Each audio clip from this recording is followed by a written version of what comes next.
बिस्मिल्लाहिर्रहमानिर्रहीम students, class 8 के student, जैसा कि हमने अपने पिछले लेक्चर्स की वीडियो में एक्सरसाइज नंबर 1.5 तक कंप्लीट कर लिया। तो स्टूडेंट्स आए हम चलते हैं एक्सरसाइज नंबर 1.6 की तरफ। अब 1.6 में स्टूडेंट्स क्या कह रहा है, use matrices if possible to solve the following systems of linear equation by the matrix inverse method. Student इसमें कह रहा है कि हमने मैट्रिसेस को यूज करना है, अगर पॉसिबल होता है उसको सॉल्व करना। किसको सॉल्व करना? सिस्टम ऑफ लीनियर इक्वेशंस को किसके जरिए से? इनवर्स मेथड के जरिए से, इनवर्स मेथड के जरिए से। स्टूडेंट्स इस एक्सरसाइज में फर्स्ट वाला जो क्वेश्चन है वो इनवर्स मेथड वाला है और सेकंड वाला जो क्वेश्चन है वो क्रैमर रूल वाला है। तो स्टूडेंट्स ये बोर्ड के बहुत इंपॉर्टेंट क्वेश्चन है, ये लास्ट में आते हैं। यहाँ इनवर्स मेथड आ जाता है, यहाँ क्रैमर रूल का मेथड आ जाता है। तो आए स्टूडेंट्स हम चलते हैं अपने टॉपिक की तरफ। अब मेरे पास लीनियर इक्वेशन कौन सी है? 2x - 2y = 4 and 3x + 2y = 6। मैंने क्या किया स्टूडेंट, सिंपल मैंने 2 और 3 को ऐसे नीचे उतार दिया। इसके साथ जो x के साथ वैल्यू होती है वो मेरे पास 2 और 3 आ गई। अब y के साथ जो वैल्यू है -2 और +2। अब यहां पे स्टूडेंट परेशान होते हैं जिसके साथ y के साथ कुछ भी नहीं लिखा होता। फॉर एग्जांपल y के साथ कोई वैल्यू नहीं होती। अब जहां पे मैं कहता हूं -y है तो यहां पे 1 जरूर होता है, तो -1 नीचे उतर आता है स्टूडेंट्स, -1 नीचे उतर जाता है। तो ये चीजों को आपने ध्यान रखना स्टूडेंट्स। अब यहां पे 2 और 3 आ गया, -2 और यहां पे क्या आ गया, -2 और ये +2 आ गया, -2 और +2 आ गया। अब ये x y का कॉम्बिनेशन आ रहा है, x y को मैंने उतार लिया, क्यों? अब ये x है, x x की है और ये y y की है। अब स्टूडेंट्स यहां पे कहते हैं सर फिर दो दफा क्यों नहीं x आया? तो मैं स्टूडेंट्स को कहता हूं जाहिर सी बात हमने x y के फॉर्मेट के अकॉर्डिंग चलना है, यानी कि x y की वैल्यू निकालनी है। तो यहां पे सिर्फ x और y ही आएगा। उसके बाद जहां पे 4 और 6 इज इक्वल का साइन 4 और 6 ऐसे आ गया। उसके बाद स्टूडेंट्स अब यहां तक हमारा हमने एक फॉर्मेट बना लिया। अब मैंने इसको क्या करना है, इसको लेट कर देना a, इसको क्या लेट कर दिया a और इसको मैंने लेट कर दिया x और इसको मैंने लेट कर दिया इज इक्वल का इशारा लगा के b। अब समझे स्टूडेंट, मैंने ये लेट कर लिया, ये चीज मेरे पास क्या आ गई, a आ गई, x आ गई और इज इक्वल के साथ b आ गई।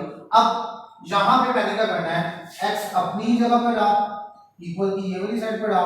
अब a इधर आके a -1 हो गया और b हो गया, इन्वर्स हो गया।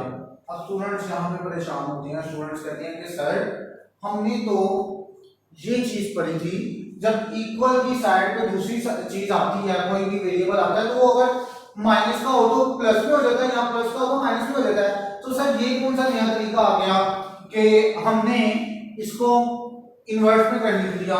क्योंकि स्टूडेंट्स याद रखें जब अगर a + x आता = b आता ना, तो देन मैं x = b इसको जाके माइनस में कर सकता था a। लेकिन यहाँ पे प्लस नहीं हो रहा है, यहाँ पे मल्टीप्लाई हो रहा है।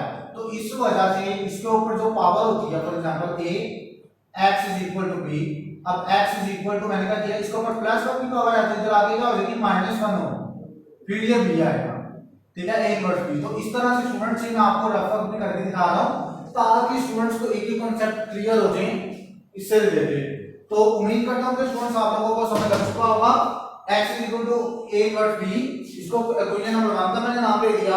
अब ये a लेट लिखा हुआ था, उसके बाद a इनवर्स निकालने के लिए मुझे क्या फार्मूला होता है? a इनवर्स निकालने के लिए आप लोगों ने स्टूडेंट्स पढ़ चुके हैं पीछे। a इनवर्स निकालने के लिए मेरे पास क्या फार्मूला होता है? a inverse = 1/a determinant adjoint a। हमने एडजॉइंट a, अब एडजॉइंट a जाहिर सी बात इसके लिए मुझे पहले a डिटरमिनेंट निकालना पड़ेगा। a डिटरमिनेंट a की ये वाली वैल्यू हमने लेट की थी, a डिटरमिनेंट = ये बार साइन आ गए 2 - 2 3 2। अब स्टूडेंट यहां पे एक मिस्टेक करते हैं, ये वाली वैल्यू को मल्टीप्लाई पहले कर देते हैं इन दोनों वैल्यू को, लेकिन हमें इन दोनों वैल्यू को पहले मल्टीप्लाई करना होता है। 2 * 4, 2 को 2 के साथ मल्टीप्लाई किया, माइनस का साइन रूल के अकॉर्डिंग डिटरमिनेंट का, उसके बाद -2 ये वाला आ गया और 3 ये वाला आ गया। अब मैंने क्या किया, 2 * 4 -+ प्लस 2 3 = 6। अब 4 + 6 को ऐड किया तो क्या आ गया, 4 + 6 = 10। अब as a determinant not = 0, so solution is possible. Students आप लोगों को मैंने बताया होगा, पहले भी बताया था कि अगर डिटरमिनेंट 0 नहीं आता तो सॉल्यूशन पॉसिबल होता है। अगर डिटर्मिनेंट 0 आ जाए तो यहीं पे मैंने छोड़ देना था, सॉल्यूशन आगे पॉसिबल नहीं होना था। अभी यानी कि डिटर्मिनेंट 0 नहीं है, डिटर्मिनेंट से बाद ये इसका आंसर ये तो 10 आया है, अब इसका मतलब मैंने आगे सॉल्यूशन को कर सकता हूं, सॉल्यूशन पॉसिबल है। So as a determinant is not is equal to the 0, so solution is possible in this environment. So a inverse is equal to 1 by a determinant z of a। अब formula ये है, determinant तो मैंने find कर लिया है, लेकिन urgent ए मैंने अभी तक फाइंड नहीं किया। तो स्टूडेंट्स आए हम अर्जेंट ए फाइंड करते हैं। अर्जेंट ए फाइंड करने का मेथड मैंने आप लोगों को बताया है, ए दोबारा से मैंने लिख दिया, ए का क्या मैट्रिक्स है 2 3 - 2। अब अर्जेंट ए स्टूडेंट्स कैसे लिखेगा, अर्जेंट ए, अब ये दोनों वैल्यू आपस में रिप्लेस होती हैं, यानी कि ये 2 ये वाली वैल्यू इधर आ जाती है और ये वाली वैल्यू इधर आ जाती है, लेकिन यहाँ पे क्या करें, दोनों ही 2 2 हैं, तो अगर मैं इसको उठाऊं इधर लाऊं तो वो भी 2 आ जाएगा, अगर इसको उठाऊं उधर लेके जाऊं तो वो भी 2 आ जाएगा। तो समझ मैंने चेंज कर दिया, ठीक है, पैटर्न के अकॉर्डिंग चेंज कर दिया है। अब इन दोनों के साइन क्या होते हैं, इन दोनों वैल्यू के साइन स्टूडेंट्स क्या होते हैं, चेंज होते हैं, जिसके साथ प्लस होता है उसके साथ माइनस आ जाता है, और जिसके साथ माइनस होता है उसके साथ प्लस आ जाता है। ये रूल्स एंड रेवोल्यूशन स्टूडेंट्स मैंने आप लोगों को काफी देर पहले बता चुका हूं। अब यहां पे क्या आएगा, यहां पे -2 है तो यहां पे +2 आ जाएगा, और यहां पे +3 है तो यहां पे क्या आ जाएगा, -3 आ जाएगा। तो स्टूडेंट्स यही पे अर्जेंट ए मेरे पास फाइंड होता है।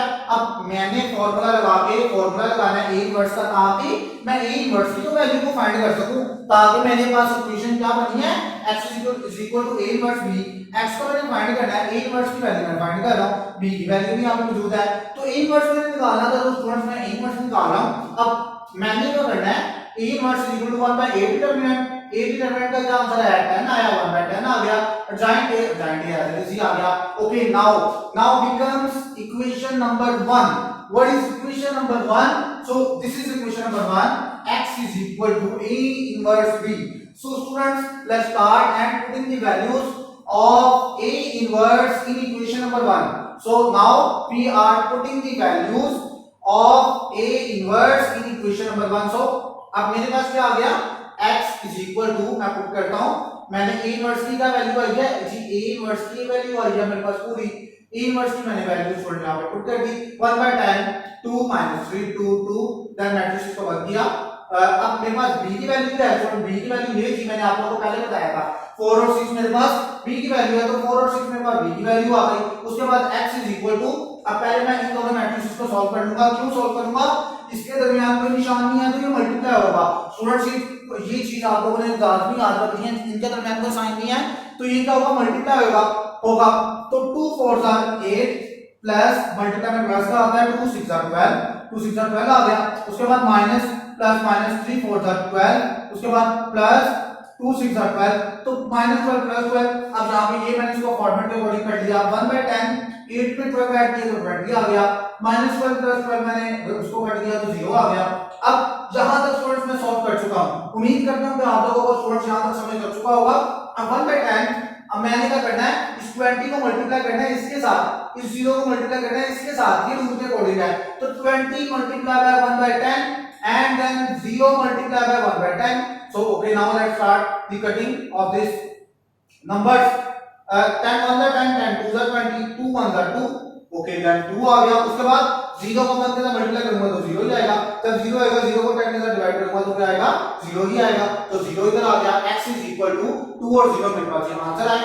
अब स्टूडेंट्स मैंने x की वैल्यू को क्या लेट किया हुआ था, मैंने जिस तरह से a को ये लेट किया हुआ था, b को ये लेट किया हुआ था और x को मैंने क्या लेट किया हुआ था, x और y। अब x की जगह मैं xy लिख दूंगा, xy मैंने लिख दिया, xy is equal to 2 और 0 एज इट आया ये मैट्रिक्स का। अब यहां पे स्टूडेंट्स क्या हो रहा है, x का क्या आंसर आ गया 2 आ गया और y का क्या आंसर आ गया 0 आ गया। So now solution set is 2 and 0, 2 and 0 is the solution set. So student यहीं पे हमारा क्वेश्चन कंप्लीट हो जाता है और उम्मीद करता हूं स्टूडेंट्स आप लोगों को बहुत अच्छे तरीके से समझ कर चुकी होगी। अब स्टूडेंट जो बाकी के 2 से लेके 8 तक क्वेश्चन है स्टूडेंट्स वो इन्वर्ट मेथड से रिलेटेड है, वो स्टूडेंट्स आप लोगों का होम टास्क है। अब मैंने जहां पे a का डिटरमिनेंट 0 आ जाए यहां पे, तो आपने वहां पे लिख देना है कि सॉल्यूशन इज नॉट पॉसिबल। सो क्या लिखना है, as a determinant is equal to 0, so solution is not possible। अगर 0 आता है, अगर जीरो नहीं आता तो आपने उसे आगे इसी तरह लेके चलना है। और मैंने स्टूडेंट्स आपको ये भी बता दिया था कि साइन भी साथ आने हैं, और मैंने आपको ये भी स्टार्टिंग में बताया था यहाँ पे अगर -y आता है या +x आता है तो x के साथ कुछ नहीं होता 1 होता है, और इसके साथ कुछ नहीं होता तो 1 होता है। तो ये चीजों का स्टूडेंट ध्यान रखता है, और उम्मीद करता हूँ आप लोगों को ये चीजें सारी समझ आ चुकी होगी। अब मुझे मेरी इस वीडियो से इजाजत दीजिए, अपना होम टास्क आप लोगों ने लाजमी करना है। मुझे मेरी इस वीडियो से इजाजत दीजिए, अल्लाह हाफिज।